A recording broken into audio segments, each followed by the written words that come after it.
Gracias por compartir con nosotros un momento especial en el marco de este magnífico espacio que es el Teatro Infanta Isabel.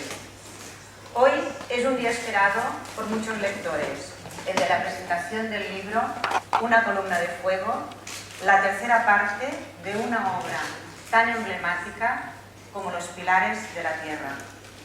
Una obra que, según el gremio de editores, es la novela más leída en España hasta la fecha, con 6 millones de ejemplares vendidos. En Una columna de fuego, Ken Follet renueva su vínculo personal e intelectual, no solo con España, sino también con sus lectores españoles. Todos sabemos la relación especial que el autor ha tenido y tiene con nuestro país, los lazos que le unen a la ciudad de Vitoria o las referencias a España en su trilogía The Century. En Una columna de fuego, la presencia de la corte española y la ciudad de Sevilla son claves en el argumento de la novela. Nos situamos en el siglo XVI y nuevamente, a través de una trama histórica en la que se entremezcla intriga política, espionaje, amor y traición, el autor aborda temas universales que hoy en día siguen siendo de máxima actualidad. Os invito a despertar vuestra imaginación y descubrir los entresijos de Una columna de fuego de la mano de un maestro de la narración de los sentimientos humanos. Demos la bienvenida a Ken Follet.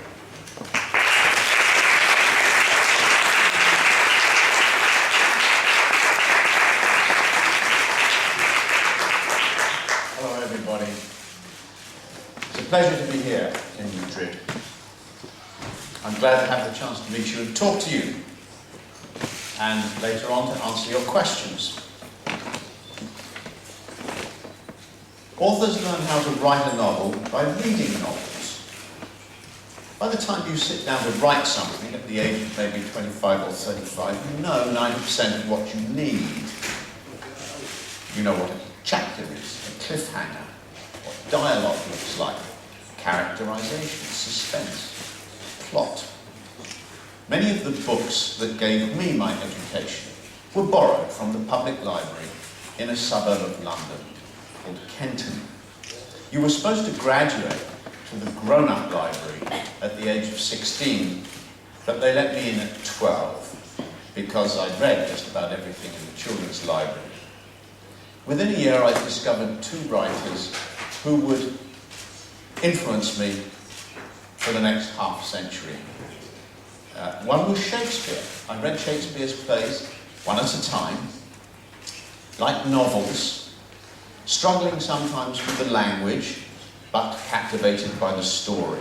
And I understood vaguely that the drama was intensified by the author's use of language. And the other very different author that I fell for at the age of 12 was James Bond. Because I wanted to be James Bond. The author was Ian Fleming, I should say, excuse me. James Bond was the character. And James Bond was who I wanted to be. As time went by, it became clear that I would never be 6 feet tall, with ice blue eyes and a rather cruel mouth. But the important thing about Ian Fleming's work and the character of James Bond for me was the intensity of excitement that I felt reading those books and the thrill of having a new one in my hand to read. And later, when I began to write, my aim was to give my readers the same intensity of excitement that I had got from the James Bond stories.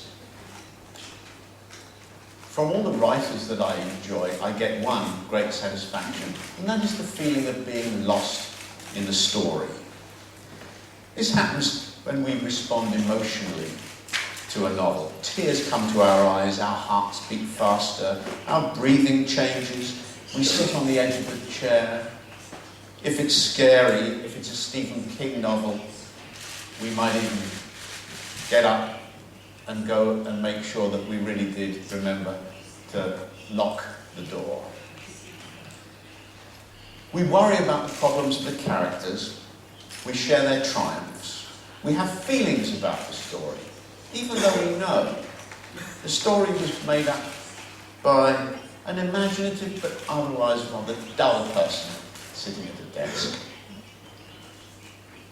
The phenomenon is sometimes called enchantment, a good word because there does seem to be something magical about what happens when we get lost in a story. I like to watch people in bookstores as they look at the covers of the books, pick one up, turn it over, read what's on the back, maybe open it, look inside, and ask, what is that person hoping for from the books? In a bookshop, browsing, what are we hoping? And I think it's that phenomenon, that experience of being enchanted, of being lost in the story. When I began, I tried to write thrillers, but I had one misgiving about thrillers. James Bond's mission is often perfunctory, no more than a pretext to get him into the lion's den so that he can shoot his way out again. I wanted my spies to have real important missions. What do spies do in real life? They seek out secret information that can change the outcome of a battle or a war. So I began to study battles and wars, looking for examples where the work of a spy could really change the course of history. And so I had to understand history. And this paid off in my first successful book, a story about a German spy in England in the Second World War called Eye of the Needle. And that's how I started out on the road that I've followed now for 40 years, of setting fictional characters at the heart of real historical events, so the reader can feel engaged with the destinies of fictional characters, but also with the grand sweep of historical change. For more than a decade now, my stories have been about people fighting for their freedom. Freedom's unusual in human society. Tyranny is the norm. Around the world, most people live under tyranny. Freedom is exceptional. And if you're in power, why be democratic? Why not just steal everything? Like Putin in Russia and Zuma in South Africa and 1,000 greedy dictators since the dawn of civilization. So how did we get here? Why did we get freedom? My big historical novels, The Pillars of the Earth, World Without End, and the Century Trilogy, all try to explain how freedom arrived. Different aspects of freedom at different moments of our past. A Column of Fire is a spy story set in the 16th century. It begins in Kingsbridge, and many of the characters come from that town. But the story also takes us to Paris, Seville, Antwerp, and the Caribbean. In the year 1558, Europe was plunged into crisis when a new queen came to the throne in England. Her name was Elizabeth. She was small, sexy, only 25 years old, and very smart. She was also independent-minded, like her father, King Henry VIII. She did not want to take orders from anyone, not even the Pope, so she turned England Protestant, and immediately became the enemy of the most powerful men in Europe who were all Catholic. One who wanted to kill her was Francois, Duke of Guise, called Scarface, because one time a spear had pierced his cheek and come out the other side of his face. He was France's greatest general. He defeated the English at Calais.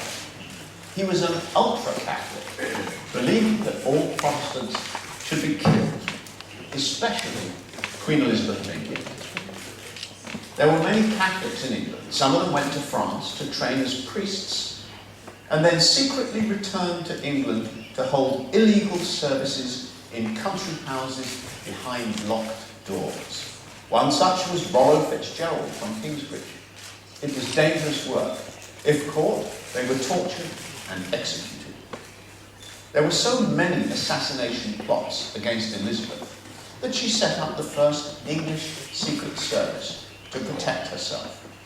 And the hero of A Column of Fire is a spy called Ned Willard, also from Kingsbridge. Elizabeth's spies used many of the tricks of modern espionage: surveillance, intercepted messages, invisible ink, secret codes, and code breakers. The main difference is that a message took a week to get from Paris to London, and today it takes a nanosecond. The principles were the same.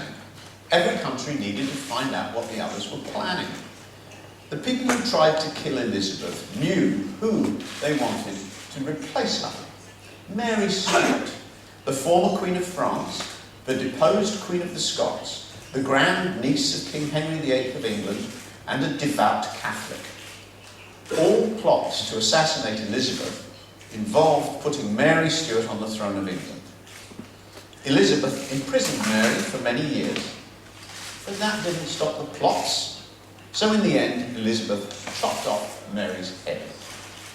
Even that did not bring her security. King Felipe II of Spain, the richest and most powerful man in the world, was so angry about the execution that he sent thousands of soldiers on hundreds of ships to invade England. There followed a tremendous sea battle that went on for more than a week. The hero of the English Navy was the famous explorer Sir Francis Drake. The Spanish ships were bigger, with larger guns, but the smaller English ships were faster and more nimble, and the English sailors were in familiar, home waters. The result was a victory for the English, and the invaders never reached the shore. The theme of my book is not religion, it's freedom. My heroes are the people who say no one should be killed for his beliefs. In the 16th century, this was a radical new idea, and most people thought it was stupid. The argument is still going on.